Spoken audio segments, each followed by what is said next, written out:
Yeah, I was watching that game. Okay, and I think I will say that that game is a classic thing of what I call example of like both of you knew opening, so you placed your you did good development. You could have done a little bit better, Madhura, I thought, because Srushti was not attacking from the white side, so she was giving you opportunity to do some slightly different things. But anyway, you played that d5, e6, c6, etc. You got your bishop out on f5 first, and after thing. So I think after that, both of you, I think, were not very clear how to play on from that opening. So you exchange everything, kind of thing. Uh, and I thought both players should not have exchanged because you were very simplifying it, the game unnecessarily. Yeah, and in the end, I think somewhere to the end, I think you got a tactic and with that discovered check, not discovered check, but discovered attack due to a check, you got the exchange up. And after that, actually, you should have got a clear win. Did you win, Madhura, or you drew the game? Sir, it was a draw. I think there was a clear win for you with your rook in the end game against her bishop. So you should have gone after her. Yeah, I blundered. I remember one more place. I think where you did not capitalize on your a pawn and pushing it. You exchange the pawn on b4, I believe, instead of pushing it. You should have pushed it from a5 to a4 and a3 and all, and you would have got a much better chance of winning because the bishop would have to be sacrificed for your pawn. So instead you exchange the pawn, and after that it became very difficult to win. Yeah. So anyway, so that happens. So that is why correct, right? Uh, what I remember from the morning, is that correct, Srushti and Madhura? Yeah, it was somewhat like that. Yeah, uh, because you should have really pushed the a pawn and not exchanged it. So that was a good thing. So okay. So what the thing is that what this so what to do after the opening, right? It is the big question, and we have to learn how to play in line with what you have opened. Okay, so I think development is good, so central control is good, putting your thing rooks on the central files, everything, all of that is good. Okay, now after that you have to stop for some time, you have to think, and you have to see what is going to be your middle game plan. Is Nandan there? I think Nandan was asking similar question because he was saying that even he struggles with this aspect. Almost everybody struggles. Okay, it is not a thing because this is a phase that we go through, and what we need to know is what kind of a plans we can make for the middle game, and those plans should not be random plans. They should be in line with what is your position and what is your opponent's position. Okay, so many of these things comes after watching a lot of master games or looking at ideas. Okay, looking at ideas, what is the way. So then so you have to be able to evaluate your position, and okay, first you have to decide whether you will be playing on the king side or queen side. Where is your scope? Okay, where is your scope, where is opponent's scope, where is he likely to play, what is the thing. So those kind of things will go into the thing. I mean, there are so many things. Middle game is the most complex topic. It will most thing. So you can go on, and there is a lot of things to study in middle game: positional chess, strategic chess, etc. Okay. To start with, maybe I think there is good advice from Capablanca. He says that you should practice in combinations connected with assault on the king. Okay. But how to do that? You can't just prematurely attack. Uday, you remember our game, right? Yes, sir. So you, I mean, you have to see whether you are really entitled to attack. You can attack only if you have some advantage, and we have seen in L3 we had seen it, right? L3 we had seen it, that local superiority, superiority in space advantage, right? Or clear positional advantage, something of that sort you need to have, okay, to really conduct an attack. Before that, you are just making preparation for that. Now, preparation also you have to be doing it in line with what is the position. Okay, but having said that, I think looking at many games where with good king side attack or whatever queen side attack also will give you ideas, and those ideas then you can use it to develop further. Okay, but you have to remember that just plain attacks just directly like that are unlikely to succeed unless you have some clear advantage. Okay, some sort of advantage. Okay, so that you have to. So please read through this section.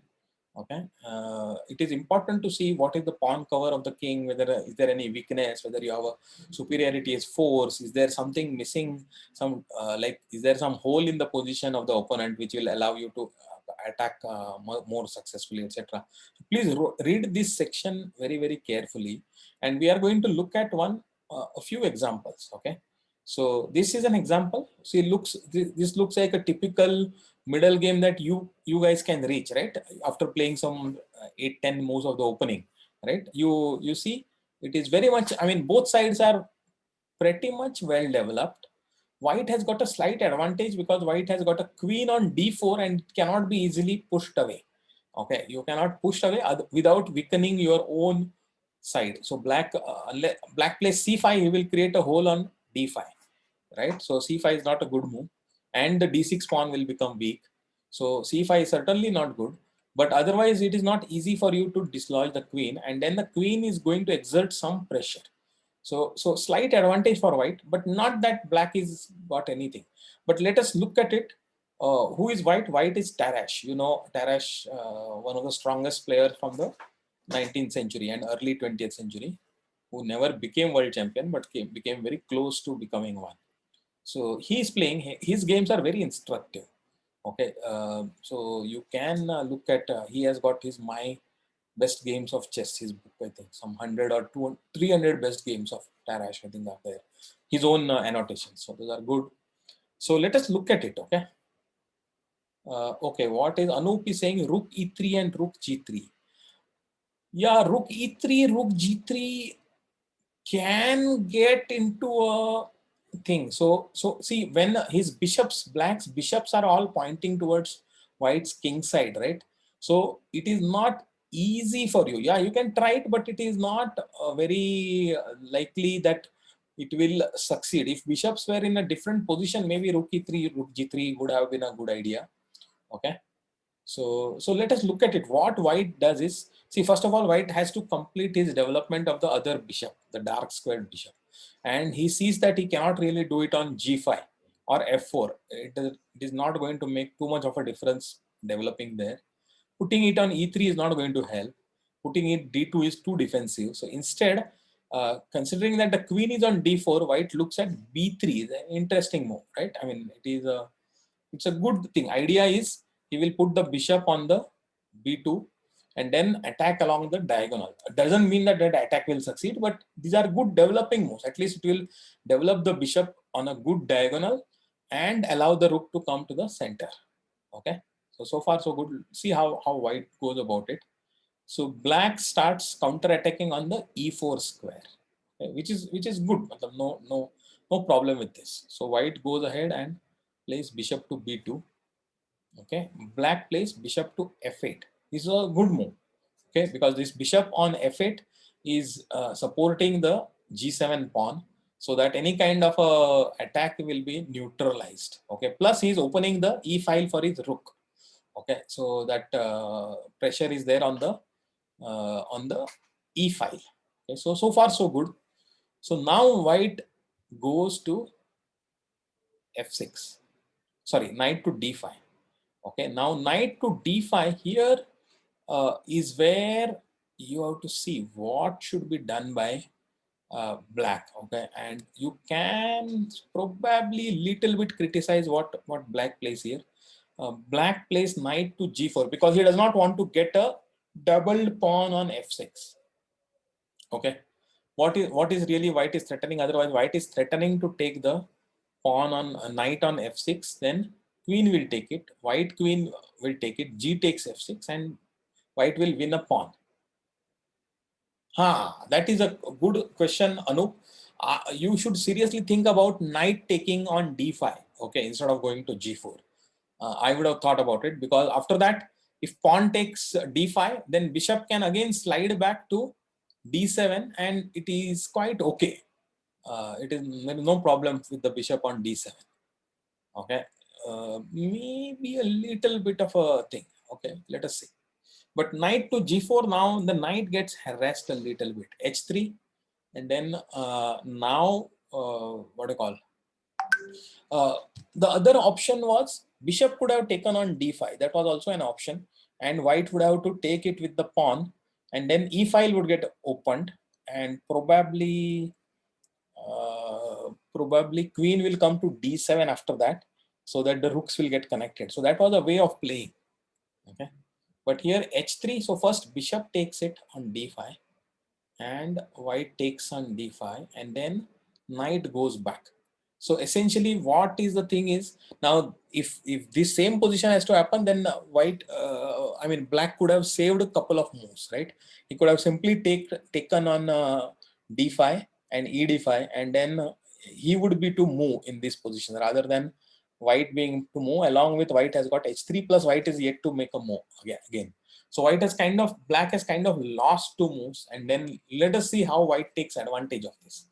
Okay, now okay, so someone was saying knight to e5. So knight to e5. Now if he had gone, then rook will come through e3 with the idea the other rook will come behind it and then push the pawn f4.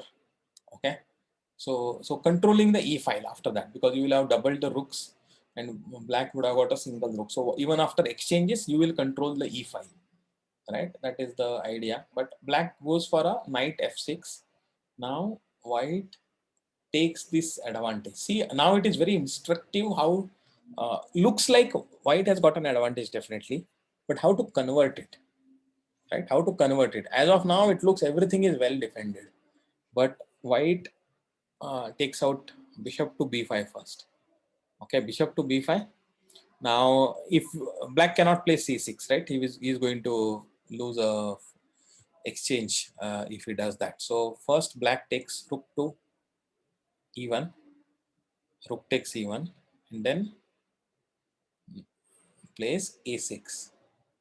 Okay, a6, fine. Bishop comes to d3. No problem. Bishop net. White is still happy because he has managed to exchange the rooks. He has still got control of the e file, and his bishop is on d3 eyeing the h7. Okay, it is not that there is any danger on h7 right now because the knight is controlling it, and even if you sack right now, you cannot sack on h7 because knight bishop on f8 is controlling the g7 square. So everything is well defended, but white is all set for attack. Okay, so let us see now how white. So black plays queen to d7, which is really the only move. I mean, he has to get his other rook also on the e file and get development. But white is slightly ahead because of all of these things. So yeah, queen to h4, queen to h4. And what is the threat now? Threat is bishop takes f6, because after that g takes f6, then queen will be able to give a checkmate on h7. Right? Bishop takes f6, gf, and queen h7. So provoking a weakness now. Bishop to e7, bishop to e7, then what will happen is, see, not the best move, because you actually have put the bishop on f8 to control the g7. So then again some other weaknesses can happen. Queen can come to g5, for example, and threatening to, not threatening there, bishop to, no. Bishop to e7. You will simply take the knight on f6, give the check on h7, and then you will try to win the rook, right? So because you will give the check to the king. So yeah. So that is the thing. So what does black do? Black does play h6. Okay, and this is a weakness now. h6 is a weakness now when. Not in general, but because now the white pieces are there swarming around, and then any pawn move like this will actually become a weakness, but black did not have much of a choice. So now what does white do? Now white brings this rook e3. So Anup, you see, now, right now white is able to, now this is a serious threat now, because rook will be able to come to g3, okay, without anything, because there is no bishop there. Why not bishop takes f6? Bishop takes f6, then g takes f6. Then what? You want to win a pawn. You want to win a pawn? Let's go back. Bishop takes f6. Yeah, pawn structure is definitely disturbed. Bishop takes f6, then I think bishop takes f6 is better because, and then you play rook e3, rook g3. yeah, it does look like that. It does look like that, but we will have to just see. There must be. Is there a bishop takes f6 and Because when the rook comes to g3 after the exchange, then bishop can block. yeah, that is true. That is true. But I'm just trying to see what is the defensive resource black has got. Let us look at it. I will note this down. I think we will have to see it. I can't offhand. I cannot. But I think there must be there should be some defensive resource for black. Okay. Let us look at it. Let us come back to it. Okay. But it's a good question, Madhura, because it looks obvious, right? Bishop f6. Why not? And in fact, you may win a pawn also and destroy the castling. So why not? So bishop takes f6. G takes f6, and if queen takes f6, then rook will come to e8. But if the rooks get exchanged, then queen will come to e8. It is still better, much better for white. Okay, let us see what Laskar does. Sorry, Tarrasch does. Rook e3. Oh, he has given. Huh? Oh, he has given this. He has given this, that bishop. Yeah, same line he has given, and he said that it is advantage, clear advantage for white. But white is probably looking at even more than that. Okay, he's not looking at thing. So rook to e3 and king to h8. Now king to h8 because the rook is coming to g3. That's why he wants to run back. Okay, it does not want to give you any chance of that. But what were the other options? If knight had taken on d5, then queen e4. Queen e4 centralization plus aiming for h7. Right, aiming for h7. What are and attacking the knight. So see, attacking the knight. So the only way to defend it h7 at the same time defend the knight is really to go to knight f6. But after that, you will take it and then it will become checkmate. So knight to d5 would have been a blunder. What about g5? G5, if you it does look ugly, right? G5, queen rook to g3, bishop to g7, and bishop to f6. Queen will take it. Rook will take it. And rook to h7. Yeah. So this is threatening checkmate. Right. So threatening checkmate. So again, g5. Anyway, it looks bad, but you just cannot play it. So king to h8 is what black plays. And now white does not go to g3 because there no point in going to g3 now. Now he goes to f3. Okay. With the idea, rook takes f6. Rook takes f6 is a powerful thing now because you want the bishop. Bishop is super powerful. The bishop, dark squared bishop is super powerful. So knight goes back to g8. Okay, knight goes back to g8. Now, what is the next target of attack? How to continue? Right. So far, I think black is also finding decently good moves to continue to defend. Okay, though white is attacking, white is much better, but black. So queen to h5 now, focusing on f7. Now, how do you defend f7? If you put g6, then it will become very weak, and then the h6 pawn will become very weak, and even g6 and probably no, g6 cannot be played. It is pinned. G6 anyway cannot be played. So f6. F6 is what you can play. But if f6, then what is the terrible weakness on g6 now? Queen will occupy g6, and do you see the threat now? Yeah. So that is why f6 cannot be played. So black puts the knight again on f6, but now comes the blow. That is what white was aiming for. So rook takes f6, g takes f6, bishop takes f6, king g8, and now there is a very simple move.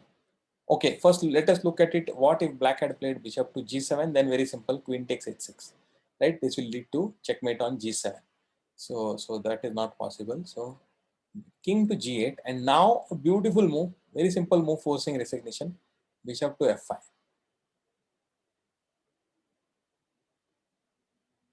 Right? Because the queen, queen was queen is getting attacked, plus the g4 square is being made available for the white queen. So white queen will next check on g4 and then deliver checkmate. So in fact, yeah, after queen to g4, then what will you do? Nothing. Bishop to g7, queen takes g7. It is checkmate. Right? So this is a good example of how white continues his attack relentlessly. One example obviously is not enough. You have to look at many such examples and go through many games to get the ideas, both attacking ideas as defensive ideas. But these type of games are interesting. In fact, you can look at Tarrasch is a good example to follow. His attacks were pretty good systematic attacks and easy to understand. Okay. Tarrasch and yeah, it is Tarrasch and Fogel. Yeah, Nuremberg 1910. You will find it in any databases also. Okay, so fine. Let us look at another example. Where we are with respect to time. Okay, we are. So let us look at e4. Yeah, here we will look at an example where black makes an ugly move. Okay, in the opening itself, bishop to d6. Yet many times we struggle to take advantage of this, and this is a good example of showing how and what can happen and what kind of things that you need to look forward, because it is not obvious how to take advantage of this. Okay, but with so white bishop to d6 is certainly bad. White continues the development, bishop c4. Apart from the bishop d6 move, black plays other moves. Black plays well. Okay, knight f6, knight c3, logical, right? Development and controlling the e4 and d5 squares. Right now, black plays c6 because he wants to put the bishop on c7. Okay, so now white grabs the thing. White opens up because he senses that black's d pawn is backward currently, at least, right? So he senses this, and queen e7, castle. Okay, castle. And now black makes one more mistake. Black could have, now that he has played bishop d6 and queen e7, he should not have exchanged the pawn on d4. He should have gone, probably should have gone with either castle or bishop to c7. That is what he should have gone. So instead, he takes this, and there is a clear advantage now for white. Knight to d4. Okay, knight to d4. Can you see immediately what should pop up is the f5 square should pop up in your mind now, because queen is on e7, bishop is on d6. So if knight lands on f5 right now itself, then it will win a piece, right? So black cannot castle. See, this is what starts happening if you put it in awkward places. Sir, why not e5? Why not e5? E5 will bishop will no. First of all, it is black to play now, but knight to f5 will win a piece. No, in the previous move, instead of knight, yeah, now You play e5. e5, then your knight is also attacked, right? Knight on c3 is also attacked. Oh, Right? So it is not that much of a thing. It will be an exchange. So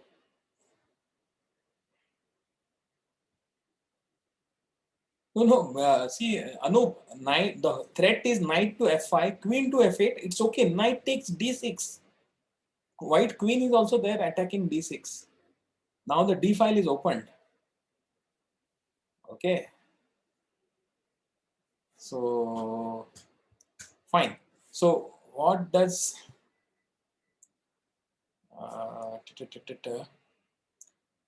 So, what were we saying? No, this game is not between. This game is between who is this? Kaushansky versus Solmanis. I never know these players, but Riga 1972 probably or whatever. So the previous game was between Tarash and Fogel. Okay, Okay, sir. Thank you. just 1 second. All right. So what I was saying is, and all of you have access to this, so obviously you can look it up. These details are there. So knight takes d4 and then bishop goes c7. Okay, because black senses this, that knight is going to land up on f5. Invariably, even then the knight still lands on f5, and now queen comes to e5. Queen comes to e5, threatening what? Threatening h2, queen h2, right? But it's a very simple threat. It is not that white is going to fall. So g3, preventing it. And now black gets greedy. Now at least black, I think, should, what should black do? Probably black should castle now, right? Black should castle now. But instead black gets greedy, and this is the doom. This is gone now after this. After this it is immediately lost because white takes the knight. And obviously black is not foolish enough to take the e4 knight, right? Because rook e1 will just lose the queen. But he thinks that he can take the f5 knight, okay? And he thinks that that way he is not a thing. But what happens is, see now, because black has not castled, white has castled. There is, white is ahead in development, black is behind, and the central file has opened. So knight to d6, not k d6, n d6. Okay. So yeah, now knight to d6, forcing the bishop to take it because otherwise it's a fork, right? Queen takes d6. Okay, now white, black cannot castle now. So already the position is very difficult now. Okay, position is very difficult. So only way for black, one try would have been, but even that does not work. He's tried to exchange of the queens, but white will not be happy to, white will not easily exchange the queens. White will rather play rook to e1 check, force black to do bishop to d8, then exchange the queens. And then, see now you can take the pawn on f7, but rather than taking the pawn, white has got these beautiful bishops, double bishop pair, right? So bishop to h6. So this will immobilize the rook, black's rook. Now you have enough time to capture everything. So now whatever you play, bishop d6, now bishop to g7, rook to g8, bishop takes f6 check first, bishop to d3. Now the other pawn, the h7 pawn will also fall. Okay, so this is how you play with the double bishops in an open game. So again, this would have also been a loss, and already by this time now, black's position was almost lost because he cannot castle, and attack is coming along the e file now. Bishop is going to jump to either f4 or something. So lot of time, but black made it worse in this position to further attacking b5. But now this does not help. This finishes the game immediately. Rook e8, bishop d8, and bishop f4. Bishop f4 is threatening checkmate with queens to c7. Right? So that is also a threat, and queen to e7 is also a threat. So multiple threats. How do you take care of this? You will have to give up the queen probably to prevent a checkmate. You can play knight to, yeah, knight to a6 does not work because queen to e7 is also a checkmate. Right? So this is a slightly different example, but of how to take advantage when opponent makes some bad moves in the opening. Again, just one example is not enough. You have to see, but if you go back and see White's play, it was pretty logical play, and you have to aim for that. Okay, and you have to look for those kind of things, and then it will fall into place. Yes, Bishop D6. Sometimes even grandmasters play it A to take you out of your preparation, right? And sometimes because many people, and especially the less experienced people, including for grandmasters, even IMs are like less experienced. For IMs, it is national masters are less experienced, and for national masters, it is ordinary rated players are.